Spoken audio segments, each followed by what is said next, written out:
Welcome back to this environmental series on CNC3 with Basant Bharat, Minister of Food Production, Land and Marine Affairs. Let's talk about the farms a little bit more. Do you think that similar farms, if they were given over to the private sector, like the one that we just spoke about in Chaguaramas, it seems like a real waste of money.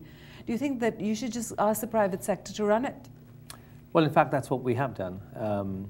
The 11 farms that's under the control or falls under the Ministry of Food Production are all going to be privately run. And one of the major contentious issues that I've had to deal with is the fact that they must not in any way interfere with the livelihood of small farmers. So in other words, their crops must not be grown in a way, or the crops that they grow must not conflict with the crops that small farmers are growing. Simply because small farmers have been the backbone of the agricultural sector for donkey's years, the last 50, 60 years, 100 years possibly. And therefore we don't want we want to ensure that their livelihoods are safeguarded. So we're building into our contracts with our large farms, the fact that they are not to compete with small farmers, and therefore most of their produce are going to be produce that we currently import. So we will be effectively reducing our import bill. And there'll be, let me give you an example. We currently import all of the tomato paste and puree that goes into the manufacture of tomato ketchup in Trinidad and Tobago. And as you know, we consume a tremendous amount of tomato ketchup. Yes. So there is a farm that's going to be growing tomatoes specifically for that market, not for the sale of tomatoes into the local market, but for the sale of tomatoes to the tomato ketchup manufacturers. Similarly, we import a tremendous amount of sweet corn into Trinidad and Tobago. Similarly, another farm is going to be growing sweet corn. So these are two crops that are not going to be competing in any way with our local producers and our local farmers. Okay, so from speaking to you, I know we've basically lost Caroni. Chaguaramas is on hold. How much of our agricultural land have we lost to development and such projects that have gone down the drain? A significant amount has gone into indiscriminate housing projects.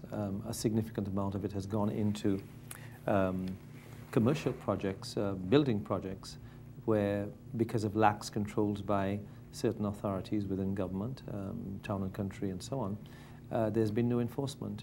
So as a result, these buildings have gone up. They've been in existence for 10, 12, 15 years. The attendant infrastructure has not been put in place, which further adds and exacerbates the issue of flooding. And there's very little that the government can do about them now. We cannot enforce now. What we have to ensure is that we continue, we start and we embark on a process of enforcement of the law. The laws do exist. It's not that they don't exist. They do exist in our statute books. Our biggest problem in the past has been the issue of enforcement. Let me give you a small example. When I was a Member of Parliament for St. Augustine, on many occasions what would happen is that people would come and indiscriminately build a house, and the drain the existing drain running in front of the house, they would block it to be able to provide a bridge to go across. Now, there are laws that prohibits that, but the issue is enforcement. So what happens if it's not enforced? The drain backs up, the people on either side of you suffer, the people across the road suffers, because when it rains, the water comes across, goes across the road, and affects everyone.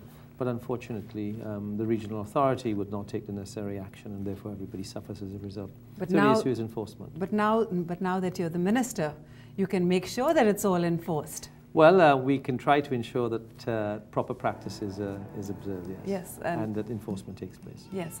Well, we do need to take a short break. We'll be right back with more on this environmental series on CNC3.